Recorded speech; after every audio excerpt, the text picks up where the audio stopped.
Para poder ver contenidos para adultos en YouTube, vamos a hacer lo siguiente.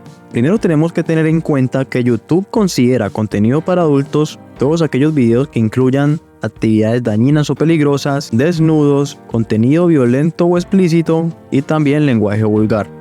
Y muchas veces YouTube aplica estas restricciones a tu cuenta a través de sistemas como la IA y depende del contenido que tú veas, así mismo va a aplicar estas restricciones. Si queremos quitar esta restricción, nos vamos a ir a la aplicación de YouTube y cuando estemos aquí, vamos a presionar acá abajo a la derecha y luego presionamos arriba en este engranaje. Aquí vamos a buscar la opción que dice General y luego buscamos el modo restringido, el cual nos dice permite ocultar los videos que posiblemente sean para adultos. Aquí lo que tenemos que hacer es desmarcar esta casilla y luego nos devolvemos hasta el inicio. Por último te recuerdo que si quieres apoyar a este canal con un granito de arena, acá abajo te dejaré los enlaces de donación. Y sin más que decir, nos vemos en un próximo video.